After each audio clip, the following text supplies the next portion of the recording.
In another world, one small decision changed everything. Daenerys Targaryen never walked into that fire with dragon eggs. No dragons were born that night. Khal Drogo never fell to a blade and never slipped into a slow death from a witch's poison. Instead, he lived, and with his strength untouched, he rode, and he did not forget the words whispered to him in broken Valyrian and bleeding Westerosi promises. His Khaleesi had once told him of the Iron Throne, of a world across the narrow sea where her family had ruled and where she believed she belonged. In this world, Khal Drogo listens. After the incident with the witch Mirri Maz Duur, Drogo never lets his guard down again. His bloodriders, once skeptical of Daenerys, begin to see her not as a foreign girl with silver hair, but as a queen touched by destiny. Strong, commanding, and fearless. They begin to believe in her visions. And most importantly, they begin to believe that conquering Westeros is not a dream. It is prophecy. The Dothraki had always feared the sea. They called it the poison water. But with Daenerys at his side, Drogo does something no Khal before him had ever dared. He begins preparing a khalasar for war across the sea. Not just raids, not just small skirmishes with sellswords. A full-blown invasion, a war of fire and blood, just as the Targaryens once waged when they first came to Westeros. Daenerys becomes the voice of strategy.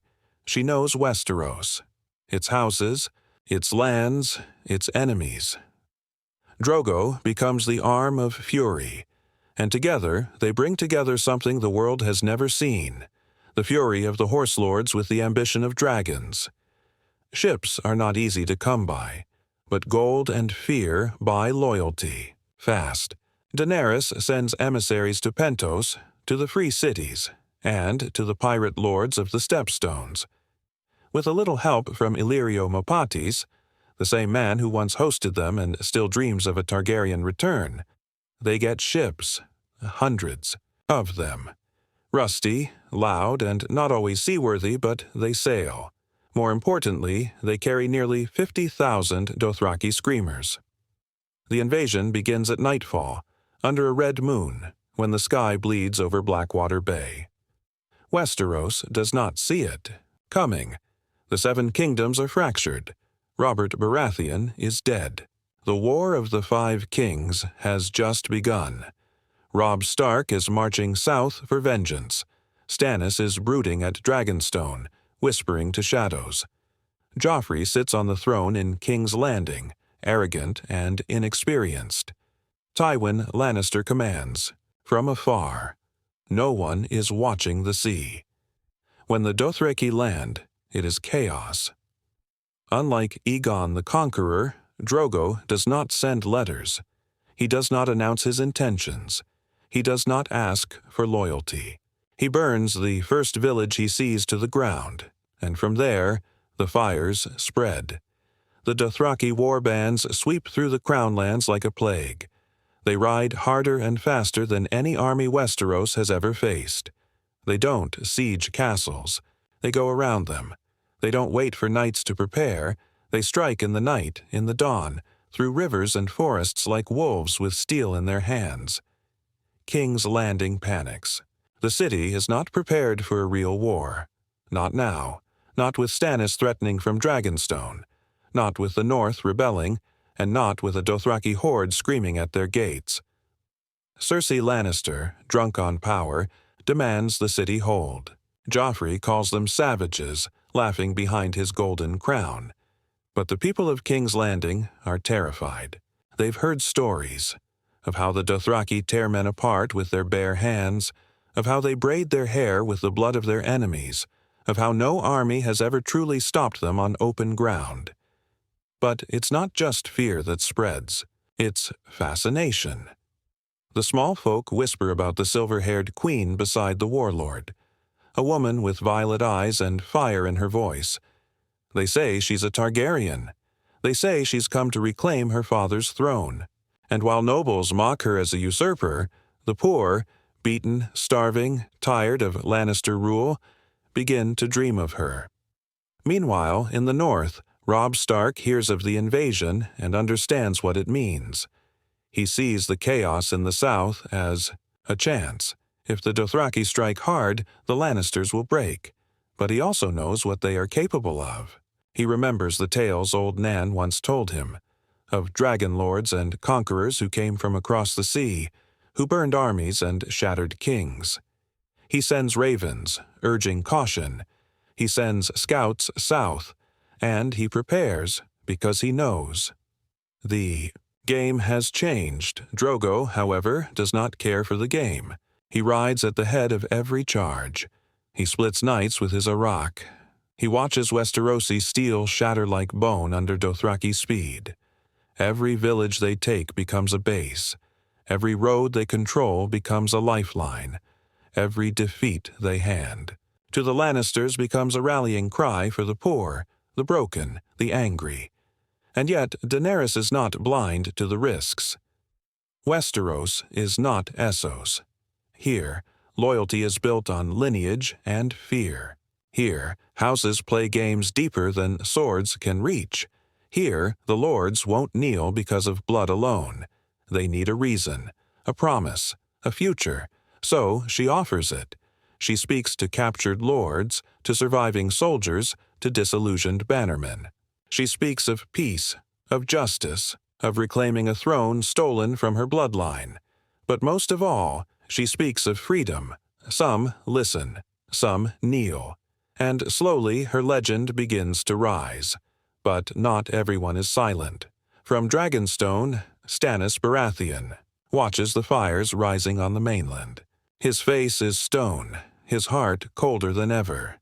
He sees the Dothraki as a threat to all order, foreign invaders backed by old blood and fire. He begins to prepare. The real war, the one that will decide Westeros' fate, is coming, and the world has no idea what's about to hit it. The fires of the Dothraki invasion had spread across the Crown Lands like wildfire. Towns were burning, villagers fleeing, and the Red Keep, the heart of the Seven Kingdoms, was trembling beneath its golden lion banners. But across the narrow waters, beyond the smoke and ruins, another man watched the chaos with the eyes of a hawk, Stannis Baratheon. The true-born brother of King Robert, hardened by years of war and hardened even more by his belief in justice, had never cared for glory. But he understood war, the mathematics of blood, the politics of survival.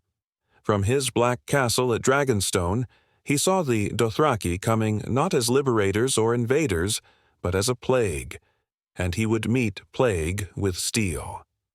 While the lords of King's Landing bickered and trembled, Stannis did what they could not. He organized. His fleet, small but disciplined, began to move through Blackwater Bay with precision. He sent out spies, ravens, and scouts into the chaos. He mapped Drogo's movements with the cold logic of a man who never underestimated his enemy. And above all, he prepared for war not with arrogance, but with intent. He knew Khal Drogo was not just another sellsword. He knew the Dothraki were, unlike any army Westeros had ever faced, fast, brutal, unpredictable. So he didn't try to outmatch their speed, he planned to trap it. Stannis' first move was one of patience. He did not rush to meet Drogo in open battle. Instead, he began choking the routes Drogo needed to keep his horde moving. He ordered small bands to strike supply lines. He used the terrain of the Stormlands to his advantage.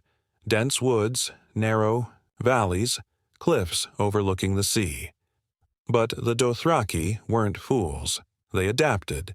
Khal Drogo, by now, had already claimed over a dozen villages. His Khalasar moved like a shadow, never staying in one place too long, never making their strategy obvious. They split their forces, spread confusion, attacked from multiple angles. By the time Stannis' men reached one village, it was already abandoned or burned to the ground. But Drogo wasn't just striking randomly. He was testing. He wanted to know how the Westerosi would react, how they fought, how fast they moved, how weak their command truly was. Every move Stannis made became a piece of a larger game, a game Drogo was slowly learning to play, not just through brute strength but with the cunning of a warlord growing wiser by the day. And at his side, Daenerys. She had begun to gather her own power in the shadows. She wrote letters in her family's name. She sent secret messengers to old Targaryen loyalists, to houses that had bent the knee out of fear but still whispered her name behind closed doors. Some laughed. Some spat on the message, but a few answered, not with armies. Not yet, but with information. Daenerys began to know the realm better than ever before, its broken loyalties, its betrayals, its weak spots, and she whispered those truths into Drogo's ear like fire on a cold night. Soon, the Khalasar reached the edge of Storm's End, the ancient Baratheon seat and one of the strongest castles in Westeros. Stannis was not inside. He was out, leading raids. But the message was clear. This was his land. This was his war now. Drogo didn't flinch. He attacked. It wasn't a siege. The Dothraki didn't believe in walls. But Drogo made it clear to all who watched. He wasn't afraid of Baratheon stone. His riders stormed the surrounding villages, burned every granary, poisoned the wells, and slaughtered the supply lines feeding the castle. And then he did the unthinkable. He rode close enough to Storm's End that its archers could see him. He didn't speak. He didn't shout. He simply raised the banner he now flew beneath Daenerys' guidance, the red dragon of House Targaryen, sewn alongside. The Dothraki horse. The message was clear. He was not here just for plunder. He was here to take the realm. Stannis, returning from a successful strike on one of Drogo's smaller war bands, saw the smoke rising behind him. He realized Drogo had outplayed him. While Stannis chased shadows, Drogo struck the one place that mattered to him most. Rage burned in Stannis' eyes, but it did not blind him. He gathered his remaining men and rode with fury. He would meet Drogo in battle, not on open plains where the Dothraki ruled, but in the narrow canyons near the Rainwood, where horses could not run wild, where numbers didn't matter as much, where strategy ruled. He believed this was his moment. But Drogo had already chosen the battlefield. The two armies clashed on the edge of the Stormlands, a place now scorched by war, and what followed was not a battle, but a storm of steel and blood. The Dothraki charged with their usual speed and fury, but Stannis had anticipated it. He used spike traps, fire, and narrow formations to blunt the charge. For the first time since arriving in Westeros, the Dothraki met true resistance. Screamer after screamer fell. Blood riders were dragged from their horses. Stannis' archers found their mark. But the Dothraki were not just beasts. They were warriors, and Khal Drogo, their flame, rode like death itself. He shattered the front line of Stannis' left flank with a single charge, his Arak slicing through steel and flesh like it was nothing. He dismounted only once, to pull a wounded blood rider to his feet and roar a war cry that shook the trees. The battle was close. Too close. But then something unexpected happened. A fire rose in the distance. Not a battle fire, but a controlled burn. Daenerys had lit the dry brush behind Stannis' camp, cutting off retreat. It was her plan. Her first true act of war. And it worked. Stannis' men began to fall back in confusion. Smoke blinded their sight. The Dothraki pressed the attack, and by nightfall the Baratheon army was broken. Stannis escaped, barely, wounded, and bitter. But his power was shattered. The realm now knew the truth. The Dothraki were not just a threat. They were a storm. And behind them rode a queen with the blood of dragons and the fire of conquest in her eyes. The invasion had just begun. King's Landing was choking on fear. Smoke from the Stormlands drifted through the sky like a warning. Refugees poured into the city, bringing stories of fire, blood, and hooves that thundered louder than drums. They spoke of a bronze-skinned warlord who fought like a god of death and of a silver-haired queen who barely spoke, but whose presence alone made grown men bow. The Lannisters tried to control the panic. Cersei sat on the Iron Throne beside Joffrey, wearing silks and lies like armor. She called the invasion a barbarian stunt. Joffrey, foolish and proud, promised to cut the Horse Lord's head off and gift it to the people. The court laughed. The people didn't. Varys knew better. Littlefinger knew worse. But the man who mattered, the one who could change the course of the realm, had finally arrived in the capital. Tywin Lannister.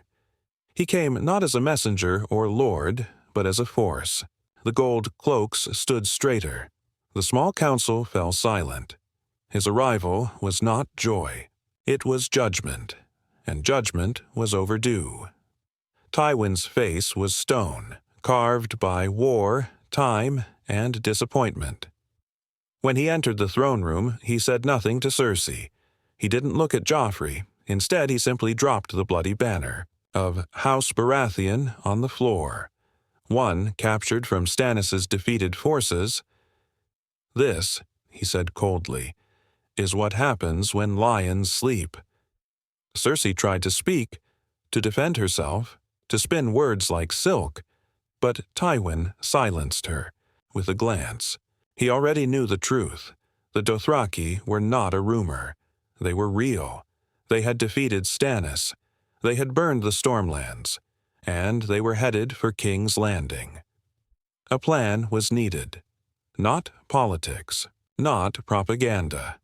Power. Tywin wasted no time. He summoned his bannermen. House Lannister called its legions from the Westerlands. Gold flowed like water. Sellswords were hired. Food was rationed. Siege weapons were raised. The city, long drunk on corruption and excess, was being forced into war. But there was a problem. No one knew how to fight the Dothraki. Tywin had crushed rebellions, ended houses, and survived kings. But this was different. These weren't knights with banners. They didn't wait for duels or follow honor. They struck like a hurricane, disappeared like ghosts, and killed like reapers. Worse, they weren't alone. Daenerys Targaryen had become more than a figurehead. Her name was spreading through the slums of King's Landing like wildfire. The poor, the hungry, the tired, they whispered her name like a prayer. The Dragon Queen. Breaker of chains. The last Targaryen. Tywin saw the danger before it took root. Fear becomes hope faster than fire becomes ash, he warned the small council. Meanwhile, outside the city, Drogo was building momentum. He didn't march directly to King's Landing. Not yet. He moved strategically, like a snake tightening its coil. Every village taken was left under Daenerys' control, with local lords who swore loyalty or died. She offered them something the Lannisters hadn't in years: justice, and she delivered. She publicly executed rapists among her own ranks. She punished looting.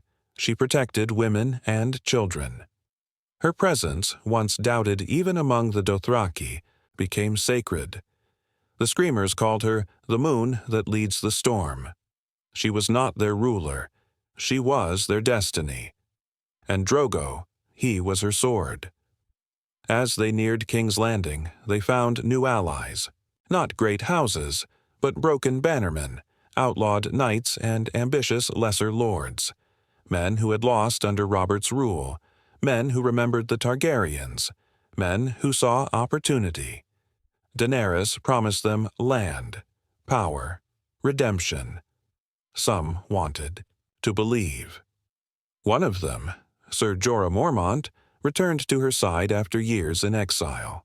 He came not as a spy, but as a man who believed in her now more than ever. He knelt before her, pledged his sword again, and warned her, "Tywin Lannister is not Robert. He does not drink, he does not gamble, and he does not forgive." Drogo didn't care. He welcomed the challenge.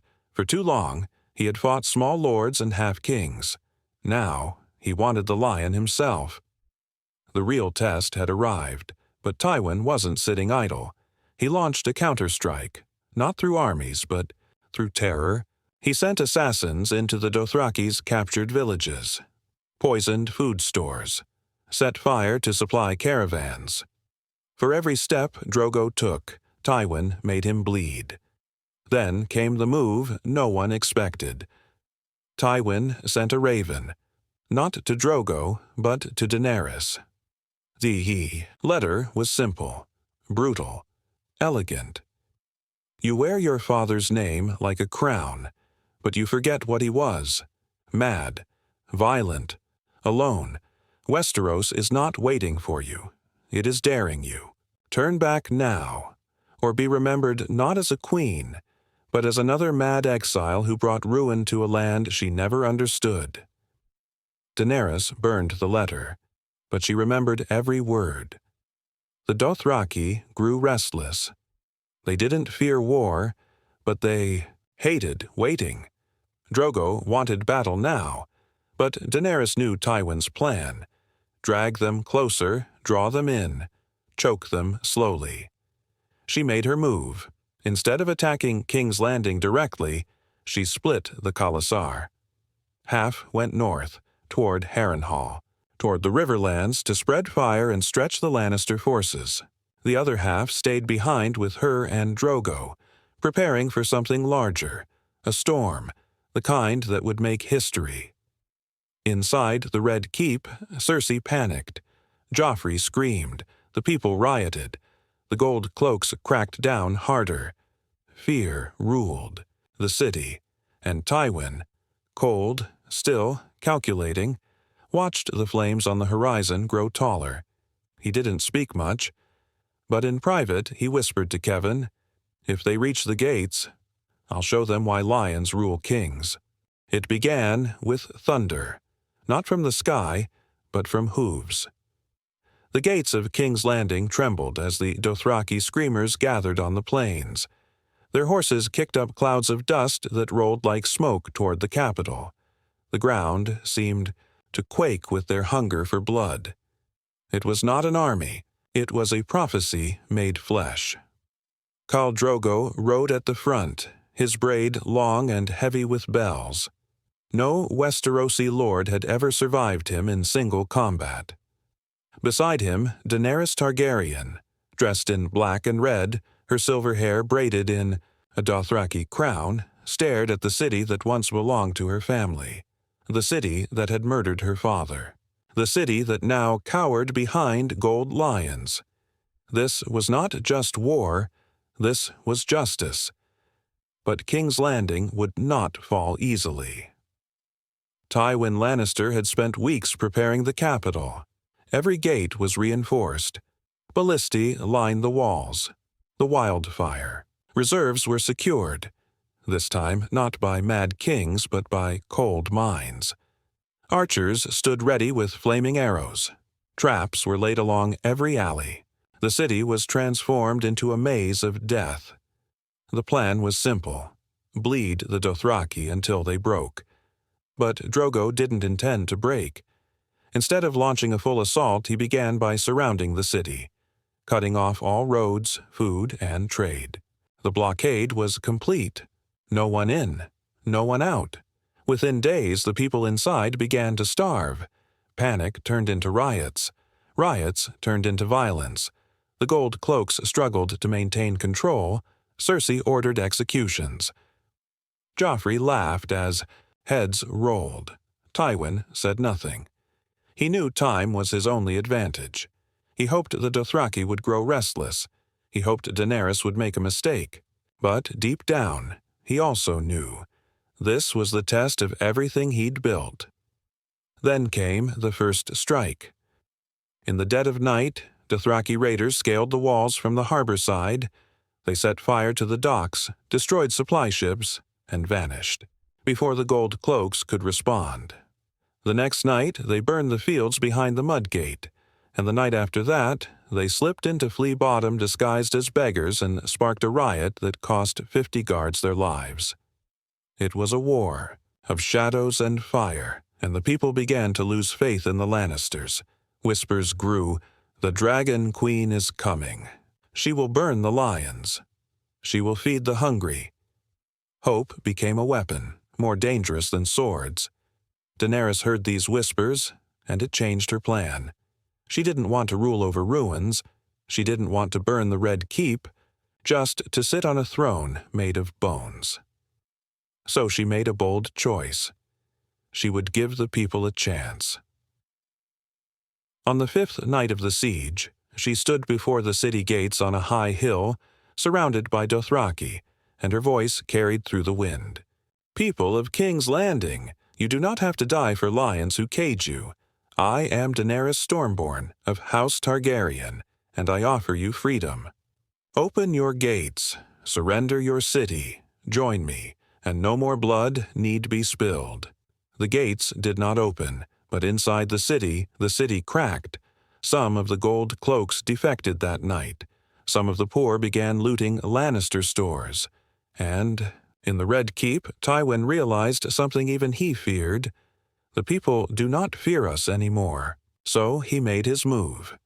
He sent Gregor Clegane, the Mountain, to lead a brutal counterstrike. A dozen Dothraki scouting camps were slaughtered. Prisoners were tortured and mutilated. Heads were thrown over the city walls. It was a message written in gore. Drogo answered it in blood. He launched a full assault at the gate. The Dothraki didn't wait for ladders or siege towers. They rode at the walls, screamed war cries, and hurled flaming pots of oil. Dozens died in minutes, but dozens more replaced them. They fought like they were already dead and feared nothing but failure. The walls held, but barely. For every Dothraki that died, 10 more screamed for vengeance. And then, on the 7th day of siege, the gate cracked. A battering ram made from a felled weirwood smashed through the main entrance. Dothraki poured into the city like a tidal wave. The gold cloaks couldn't hold. The streets became rivers of fire and panic. Cersei ordered the wildfire to be used. Tywin refused. "We will not become what we once destroyed," he said coldly. Instead, he ordered a retreat to the Red Keep. Defensible, elevated, built to withstand even dragons. But he didn't count on one thing. Daenerys had no dragons. But she had the people. As the Dothraki cut their way through the city, the small folk rose. They opened doors. They attacked gold cloaks. They looted Lannister homes and waved Targaryen banners drawn with blood on white cloth. The city didn't just fall. It switched sides. Tywin watched from the Red Keep as the streets below burned with rebellion. He knew the battle was lost, but he also knew something more dangerous. This wasn't the end. The Red Keep still stood, and it was filled with wildfire. And somewhere inside it, Cersei was ready to end everything. Khal Drogo had taken the city. But now he had to keep it. And that would be the hardest war of all. The Iron Throne had never looked smaller. Its jagged edges, forged in dragonflame and conquest, stood beneath the scorched rafters of the Red Keep. A hall once filled with songs and politics, now filled with the echo of boots, blood, and silence. Smoke curled from broken windows. The banners of House Lannister were torn down, shredded, and replaced with the 3-headed dragon of old. Khal Drogo entered the hall not like a king, but like a conqueror. His long braid swayed behind him. His arak dripped with the blood of the final gate guards who'd refused to surrender. And across the silent room, seated on the Iron Throne itself, was Daenerys. She had not waited for ceremony. She had not called for courtiers or banners. When the city fell, when the Red Keep opened like a ripe fruit, she walked through its halls with quiet steps, and claimed the throne her family had ruled for nearly 300 years. But as Drogo entered, she stood. Their eyes met. No words were spoken. No need. The war they had fought together was over, for now. But kingship is not a sword. and power does not end with victory. Outside the walls of the Red Keep, chaos reigned. The city was broken. Thousands dead. Thousands. More starving, scavenging, and uncertain. The Lannisters were scattered, hiding, or dead. Tywin Lannister had vanished during the last hours of the siege. Cersei was found in the royal chambers, clutching Tommen and Myrcella, refusing to leave. Joffrey had fled. No one knew where, but the real danger wasn't in the ruins. It was in the realm beyond the city. Because while the capital burned, the North watched. Robb Stark, now declared king in the North, received word of the Dothraki victory with clenched fists and grim silence. He had no love for the Lannisters, but a Targaryen queen and a barbarian warlord on the throne of Westeros? That was a different threat altogether. The North had not bled in the Riverlands just to bend the knee again, and Robb was not the only one preparing. Far to the east, Stannis Baratheon, wounded but alive, had retreated to Dragonstone. He nursed his pride and his scars in silence, but the fire priestess, Melisandre, whispered in his ear that the true war had not even begun, that Daenerys, like her father, was fire-made flesh, and fire consumes everything. To her, Stannis was still Azor Ahai, and fire must fight fire. Meanwhile, in the Vale, in Dorne, in the Reach, old houses stirred. Some cursed the Targaryen, return. Others saw opportunity. But none remained still, and Daenerys knew it. As the first days of her rule began, she held court in the shattered Great Hall, not with splendor, but with purpose.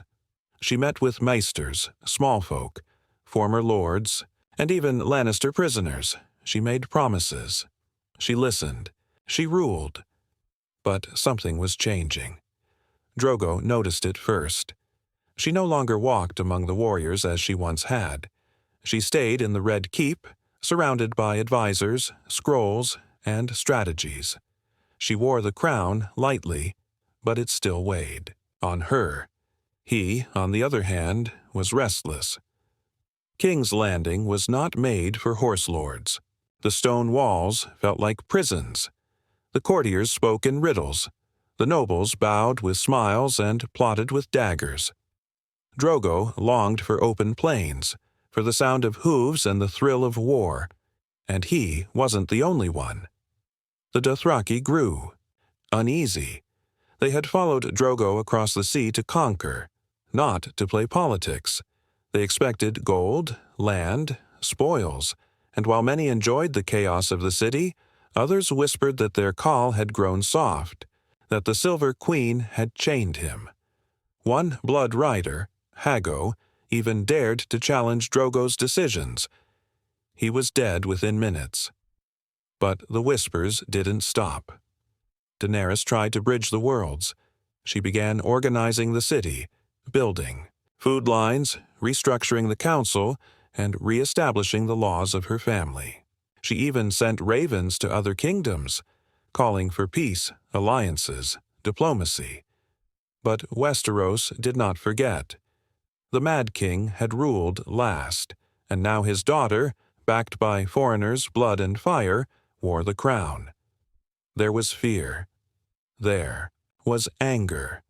And then came the letter, from Robb Stark. It arrived by Raven. Short, direct. You have won the throne through fire. I have won the North through honor. I will not kneel to another king, and certainly not to a queen who rides behind. Savages. If peace is your goal, stay in the south. Cross the neck, and the wolves will howl. Daenerys read it with steady hands.